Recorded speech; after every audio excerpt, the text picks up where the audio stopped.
ओम विघ्नेश्वराय वरदाय सुरप्रियाय लंबोदराय सकलाय जगद्दिताय नागायनाय सुतयज्ञ विभूषिताय गौरीसुताय गणनाथ नमो नमस्ते।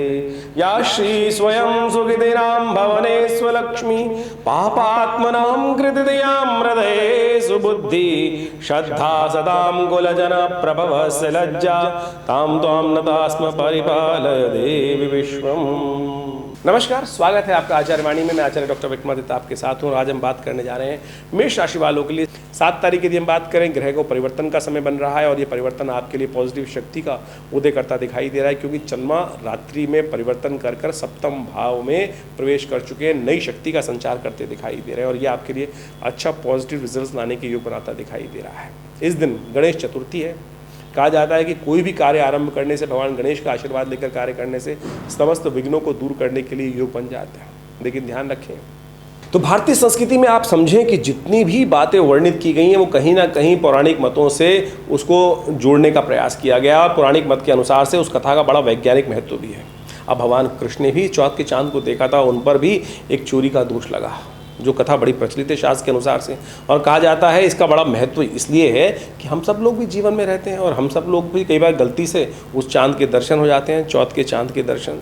शास्त्र कहता है कि चौथ का चांद बिल्कुल किसी बुद्धिमान व्यक्ति को हमेशा त्यागना चाहिए, नहीं तो अननेसेसरी जीवन में कलंक लगने के अवसर बन जाते हैं। जैसा हमने कहा, भगवान कृष्ण ने भी दर्शन किया और वो भी नहीं बच पाए उस कलंक से। शास्त्र में कथा आती है, अब इस कलंक से बचने का तरीका क्या है। एक तो बड़ा बढ़िया तरीका यह है कि दूज के चांद को देख लिया जाए। इसी महीने में जो दूज का चांद दिखाई देता है उसको दर्शन कर लेने से फिर चौथ के चांद का दोष नहीं लगता। एक कथा और है, अब चंद्र दर्शन कर लिया, दूज का चांद देखा नहीं था तो क्या करें। शास्त्र में कथा आई है कि सत्याजित की जो कथा है, प्रसेन की जो कथा है और भगवान कृष्ण के साथ जुड़कर जो मणि चुराने की जो बात है, उसकी कथा को श्रवण कर लेने से भी ये दोष से निवृत्त हो जाता है। यदि गलती से आपने वो भी देख लिया है तो आप भी इस कथा का श्रवण कर लीजिए। हम छोटे से रूप में, संक्षिप्त रूप में इस कथा को बताते हैं आपको। शास्त्र में जो वर्णित है, एक सम्यंतक मणि थी, बड़ी अद्भुत थी। कहा जाता है कि उसका इतना दिव्य प्रभाव था कि वो मणि विशेष तौर पर प्रतिदिन अद्भुत रूप से स्वर्ण उससे निकलता था। मणि का इतना सुंदर प्रभाव था। कहा जाता है कि एक दिन सत्याजित जो भगवान कृष्ण के कुल में ही उत्पन्न हुआ था, भगवान का सखा था, उसने बड़े दिव्य रूप से, कहा जाता है सूर्य का उपासक था, भगवान सूर्य की उपासना करके भगवान सूर्य को प्रसन्न किया और सम्यंतक मणि, दिव्य मणि वहाँ से प्राप्त करी। और उस मणि का बड़ी अद्भुत प्रभाव शास्त्र में वर्णित है। कहा जाता है कि 8 भार का सोना, जितने मणि थी उससे 8 गुना ज़्यादा भार का सोना प्रतिदिन वो जो मणि थी वो देती थी और उससे जनमानस की सेवा करने का सुंदर अवसर लोगों को प्राप्त होता था। कहा जाता है जब उसने प्राप्त किया तो भगवान कृष्ण को ही पता चला, तो भगवान कृष्ण ने सत्याजित से कहा कि हे मित्र, इस मणि को तुम राजा को दे दो और राजा को देने के बाद उग्रसेन महाराज को दोगे तो राज्य के काम आएगी ये मणि। तो कहा जाता है सत्याजित ने मना कर दिया। भगवान ने कहा चलो कोई बात नहीं, जैसी आपकी इच्छा, लेकिन ये सब निधियाँ जो हैं वो राज्य की सेवा, जनता की सेवा के लिए, जनमानस की सेवा के लिए होनी चाहिए और उसी से कार्य किया जाना चाहिए, केवल स्वांता सुखाय के लिए नहीं होना चाहिए। कहा जाता है कि एक दिन सत्याजित का जो भाई था, सत्याजित जो जिसको कहा जाता है, जिसका नाम प्रसेन था, वो एक दिन मणि को गले में लटका कर वन में चला गया और कहा जाता है आखेट के दृष्टिकोण से, और उस मणि के कारण से कहा जाता है कि वो सिंह से साथ कहीं रास्ते में शेर मिला और शेर उस प्रसेन को खा गया। और कई दिन तक जब प्रसेन नहीं आया तो सत्याजित ने पूरे राज्य में इस बात को कहा कि भगवान कृष्ण ने वो मणि चुरा ली है। सत्याजित के इस आरोप से भगवान को सब लोगों ने कहा, क्योंकि मेरे को खुद कहा था, भगवान कृष्ण स्वयं इस मणि को चाहते थे और जब मैंने नहीं दी तो भगवान ने मेरे भाई को मार दिया। और जब भगवान पे ये कलंक लगा, क्योंकि चतुर्थी का चांद था, ये कहीं भी निषेध नहीं हो सकता है। आपके जीवन में भी कई बार घटना घट जाती है, आपने कुछ किया नहीं है फिर भी इस प्रकार की कुछ ना कुछ योग बन जाते हैं कि जो आपने कहीं ना कहीं गलती से कई बार चांद देख लेते हैं। तो ये तो उसमें उन सब कलंकों में से एक प्रभाव है, तो उस पर आपकी मिथ्या दोषारोपण हो जाता है। भगवान कृष्ण वन में जाते हैं, देखते हैं क्या क्या हुआ। जहाँ जहाँ वो सत्याजित के पैरों के चिन्ह थे उसको ढूंढते हुए वहाँ उस जगह पर पहुँचते हैं और देखते हैं वहाँ पास में ही एक सिंह मरा हुआ है और पास में देखते हैं कि एक गुफा भी है और वहाँ पर प्रकाश आ रहा है और वहीं भालू के बच्चे खेल रहे हैं।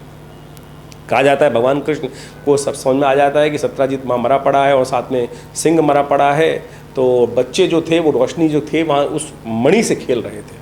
भगवान कृष्ण जब गुफा में प्रवेश करते हैं तो वहाँ पर जामवंत उपस्थित होते हैं। जामवंत भगवान को पहचान नहीं पाते, कई दिन तक भगवान का युद्ध चलता है और उसके बाद जब जामवंत भगवान को पहचानते हैं और हार जाते हैं जामवंत भगवान से, तब कहा जाता है कि अपनी पुत्री का विवाह भी भगवान को समर्पित कर देते हैं और मणि भी दे देते हैं भगवान को। वो मणि लाकर वापस वो सत्राजीत को देते हैं और पूरा आख्यान बताते हैं कि किस प्रकार से प्रसेन को सिंह खा गया और सिंह को जामवंत ने मार दिया।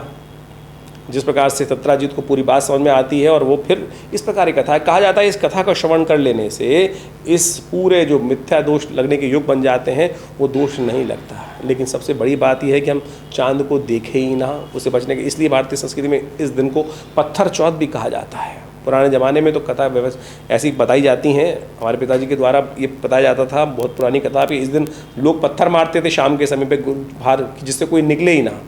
ये सत्य मान लीजिए दोष लगता है। तो हमारे जीवन में कई बार ऐसी घटना घट जाती हैं कि जो हम गलत भाव से किसी का अनहित नहीं भी करना चाहें तब भी वो कलंक मिथ्या रूप लग जाता है। तो उससे बचने के अनेक रास्ते शास्त्र में बताए गए हैं। तो इन सब चीज़ों को समझना चाहिए और उससे कहीं ना कहीं भगवान आपकी रक्षा भी करने की योग बना देते हैं। तो ये कथा बड़ी विचित्र है। कहा जाता है कि चतुर्थी का जो चांद देख लेते हैं उन पर दोष लग जाता है और ऐसे में कहा जाता है कि चंद्र दोषयुक्त हैं। भगवान गणेश का अपमान करने के कारण से चंद्रमा को ये दोष लग गया था कि जो चौथ का चांद देखेगा, गणेश जी की आकृति को देख के चंद्रमा एक बार हंस दिए थे और उसी कारण से भगवान गणेश ने कहा कि अपने सौंदर्य पर बहुत अभिमान है, इसलिए एक चौथ जो आज के बाद तुम्हारा चंद्र दर्शन जो भी कर लेगा उस पर विशेष तौर पर ये दोष लग जाएगा कि चांद वो हमेशा कलंकित रहेगा। तो कहा जाता है कि भगवान चंद्रमा बड़े परेशान हुए, भगवान के साथ जाके क्षमा मांगी, तब उस कहा जाता है उस कलंक को चंद्रमा से हटाते हुए केवल एक दिन के लिए वो दोष कर दिया गया और ये वही तिथि है चंद्र दोष लग सकता है। जो चांद को देखता है उस दिन दोष लग जाता है और उससे निवृत्ति का हमने कथा आपके समक्ष रखी। इस कथा को अवश्य श्रवण करना चाहिए। कहा जाता है गलती से यदि चांद देख लोगे ना तो उससे निवृत्ति का मार्ग इस कथा के श्रवण से लग जाएगा, जो अभी कथा हमने सुनाई है। तो जो वैसे तो देखने का निषेध रहना चाहिए, लेकिन गलती से कई बार वो दोष लगना होता है तो सामने दर्शन पड़ ही जाते हैं। तो उस दोष से निवृत्ति के लिए कथा बहुत विशेष है। यदि गलती से चंद्र दर्शन कर लिए हैं तो रात्रि में ये कथा अवश्य सुन लीजिएगा, उससे कष्ट निवारण का योग बन जाएगा। 8 तारीख की दिन बात कर लेते हैं। 8 तारीख को रविवार का अवसर है, पंचमी तिथि है और उस दिन ग्रह नक्षत्रों के दृष्टिकोण से जो योग आपके लिए बन रहा है नव शक्ति का संचार करता दिखाई दे रहा है। मनो मस्तिष्क में नए विचार और कह सकता है पूर्वाभास का योग भी बनेगा। बहुत सारी बातें आपको लगेगा कि हम इसको करना चाहिए, लेकिन कई बार क्या होता है कि हम पूर्वाभास को समझ नहीं पाते हैं।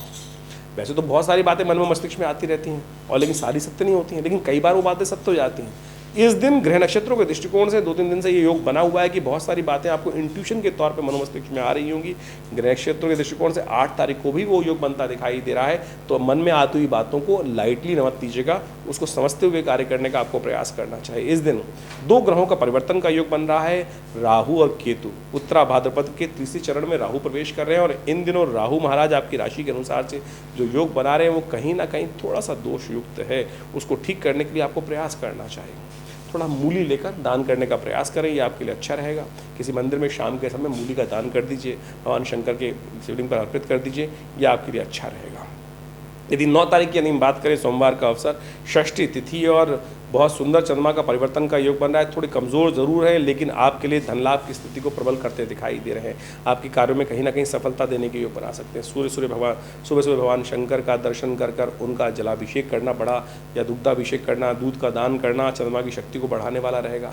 थोड़ा सूर्य का भी अर्घ दें, थोड़ा दूध डाल के सूर्य को जल में थोड़ा दूध डालकर एक चांदी के लोटे में या स्टील के लोटे में देने का प्रयास करें। तांबे के लोटे में दूध मत डालिएगा, फिर वो जहर बन जाता है। इस बात का ध्यान रखते हुए कार्य करना चाहिए। शाम के समय सर्वार्थ सिद्ध योग भी बनेगा, वो जो नए कार्यों में विजय दिलाने के लिए सुंदर रास्ता आपके समक्ष उपस्थित करता दिखाई देगा। 10 तारीख की यदि बात करें, मंगलवार का अवसर, सप्तमी तिथि उस दिन विद्यमान रहेगी और सप्तमी तिथि के साथ साथ ग्रह नक्षत्र आपके लिए कहीं ना कहीं पॉजिटिव रिजल्ट्स लाने के योग बना रहे हैं, लेकिन मन थोड़ा सा कहीं ना कहीं विचलित हो सकता है। इसलिए मन को थोड़ा ताकत देने का आपको प्रयास करना चाहिए। हनुमान जी को चूल्हा अर्पित करें, हनुमान जी के मंत्र का जप करें, ये सब आपके लिए कहीं ना कहीं चंद्रमा को भी शक्ति देने वाला रहेगा और आपकी हिम्मत को भी जगाने वाला रहेगा। कहा गया हिम्मत है मर्दा मदद खुदा। तो एक बात ध्यान रखें, इस वक्त लाभ के योग बिल्कुल हैं, लेकिन मन थोड़ा आशंकित है, उसको हटाएं। थोड़ा सा काम करने का प्रयास करेंगे, अच्छा रहेगा। जिद को त्यागते हुए कार्य करना आपके लिए बहुत ज़रूरी है। इन दिनों ध्यान रखें, शनि महाराज इन दिनों वक्री चल रहे हैं और यदि हनुमान चालीसा का नित्य प्रति पाठ करते रहेंगे ना तो सब प्रकार से रक्षा होने के योग बनते रहेंगे आपके लिए। ग्रहों का जो प्रभाव है वो बड़ा विचित्र है। इन सब प्रभावों को हमें समझना चाहिए। पंचांग के दृष्टिकोण से जो तिथि, मुहूर्त, वार इत्यादि सब आते हैं, ये कहीं ना कहीं बड़ा महत्व विशेष रखते हैं। और इन सब का जुड़ाव कहीं ना कहीं कथाओं के माध्यम से भारतीय ऋषि मुनियों ने पौराणिक कथाओं के साथ जोड़कर, वेद के साथ जोड़कर, उपनिषदों के साथ जोड़कर उनका संबंध स्थापित किया। चाहे वो कोई जयंती आ रही है, चाहे कोई उत्सव आ रहा है, इन सबको हमें समझने का प्रयास करना चाहिए। मैंने आपको कई बार पहले ही समझाने का प्रयास किया है, पंचांग के साथ ज्योतिष को वास्तविक तौर पर आध्यात्मिक दृष्टिकोण से ही देखने की आवश्यकता है। अध्यात्म ज्योतिष को यदि कहा जाता है कि वेद का अंग है, लेकिन कुछ लोग तथाकथित तौर पर ज्योतिष को ऐसे उपस्थित करने का प्रयास करते हैं कि उसका अध्यात्म से कोई लेना देना नहीं है। समस्त ज्योतिष के ग्रह नक्षत्रों की जो कथाओं के रूप में हमारे शास्त्रों में वर्णन किया गया, पुराणों इत्यादियों में, वो मुझको और आपको समझाने के लिए ही किया जा रहा है। और इन कथाओं के माध्यम से हमें जीवन के रहस्य समझ में आते हैं और साथ साथ वो उसका निवारण करने का मार्ग भी मिलता है। जो प्राचीन कालों में, पराकालों में जो स्थितियाँ घटनी, ग्रह नक्षत्रों के योग बने, उससे जो संकट उत्पन्न हुए, जैसे इस एपिसोड के अंदर हमने आपको विशेष तौर पर बताया कि जिस प्रकार से भगवान कृष्ण पर मणि चुराने का आरोप लग गया था और कैसे उससे उन्होंने बचा, और कैसे मैं और आप अपने जीवन के कष्टों को दूर कर सकते हैं। तो इन सब उपायों को हमें समझने का प्रयास करना चाहिए और उसके लिए पुराणों को अध्ययन, शास्त्रों का अध्ययन बहुत आवश्यक है। हमने प्रयास किया है कि अपने इस चैनल के माध्यम से हम आपके साथ भारतीय संस्कृति का परम वैज्ञानिक स्वरूप उपस्थित कर सकें और अनेक उपायों को हम पौराणिक मत से ही आपके समक्ष रखने का प्रयास करते हैं। जो शास्त्र में वर्णित उपाय है ना, वो ऐसे दिव्य हैं कि बड़ी आसानी से आप करेंगे तो आपको लाभ प्राप्त होगा। हम फंस जाते हैं पता नहीं कितने लाखों रुपए खर्च करने के चक्कर में। कोई आपको अंगूठी पहनाने के चक्कर में फंसा देता है, कोई कुछ और करने के चक्कर में फंसा देता है। तो प्रयास करें, ज्योतिष को सरल रूप से अपने जीवन में उतारने का प्रयास करें, ज्योतिष बहुत सरल रूप से समझने का प्रयास करें। बहुत सारे लोग हम अपनी तरफ से सरलता के रूप में उपस्थित करने का प्रयास तो करते ही हैं, साथ साथ अध्यात्म को अपने साथ जोड़ें। देखिए, पुरानी कहावत है, आए थे हरि भजन को ओटन लगे कपास। बड़ी विचित्रता है हमारे जीवन में कि हम आए थे इस लक्ष्य को, यानी इस पूरा जीवन की जो पद्धति है वो बड़ी विचित्र है। हम आए किस कार्य के लिए? उस परमात्मा को साधने के लिए मनुष्य जन्म प्राप्त किया, लेकिन इस संसार की माया में उपस्थित होकर यहीं को फंस जाते हैं और उस वास्तविक लक्ष्य से भटक जाते हैं। तो ज्योतिष को इस बात से समझने का प्रयास करें, कष्ट भी निवारण हो, जीवन में सुख का पदार्पण भी हो, और साथ साथ वो जो कष्टों को दूर करने के लिए जो उपाय हो वो शास्त्रोक्त हों, जो कहीं मति भ्रम न उत्पन्न करें। लेकिन आज ऐसे ऐसे उपाय जिनको सुनकर भी शर्म आ जाए, लोग ऐसी उपाय करने का प्रयास करते हैं, कथाओं को इस तरह से उपस्थित करने का प्रयास करते हैं कि अध्यात्म का उससे कोई लेना देना ही नहीं है। तो हम अपने इस आश्रम के माध्यम से, अपने विवेकानंद योगाश्रम के माध्यम से आपके समक्ष इन ज्योतिष की विभिन्न विधाओं को आपके समक्ष उपस्थित करने का जो प्रयास करें, उन सबको आप समझेंगे तो अच्छा रहेगा। दिल्ली में विवेकानंद योगाश्रम के माध्यम से ये सब विभिन्न कार्यक्रम समय समय पर चलते रहते हैं और अभी आने वाले समय में महालक्ष्मी व्रत आरंभ हो रहे हैं।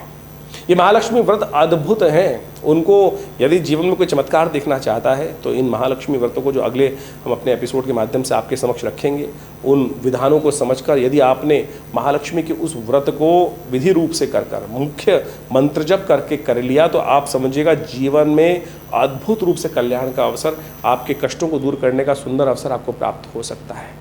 मुहूर्त पंचांग जो बताता है ना, वो मुहूर्त बताता है, और मेरे अनुसार से हम इसको ऐसा समझ सकते हैं कि ये मुहूर्त जो है वो विशेष तौर पर आपके कष्टों को निवारण करने का, पुण्यों को उदय करने का वो एक सरल मार्ग है, जिसमें जो आप कर्म करोगे उसका कई गुना अधिक प्रभाव आपके जीवन में उत्पन्न हो जाएगा। और यदि हमने कष्टों को बहुत जल्दी भगाने के लिए, जो अपने जीवन के संघर्षों को दूर करने के लिए रास्ता उस मुहूर्त के अनुसार से, पंचांग के दृष्टिकोण से, ज्योतिष के विज्ञान को समझते हुए अपना लिया, तो आप समझ लें जीवन के कष्ट बहुत जल्दी से दूर हो सकते हैं। बहुत जल्दी से कष्टों को दूर करने के लिए हम इस विधान को आपके समक्ष समय समय पर उपस्थित करते रहते हैं। और ये विवेकानंद योगाश्रम तो लगातार आप सबके लिए विभिन्न कार्य कर ही रहा है। नित्य प्रति 8 घंटे यज्ञ होता है आश्रम पर, विभिन्न समय पर विभिन्न उत्सव मनाए जाते हैं, सुंदरकांड का कार्यक्रम समय समय पर चलते रहते हैं, कथाओं के माध्यम से चलते रहते हैं, और अभी श्राद्ध भी आएंगे।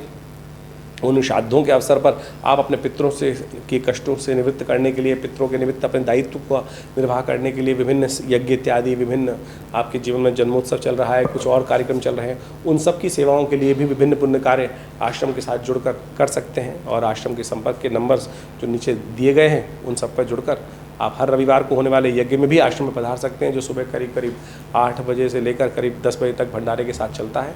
आशा करते हैं आप सब आश्रम के साथ जुड़कर अपने जीवन में आगे बढ़ने का सुंदर प्रयास करेंगे। धन्यवाद, नमस्कार।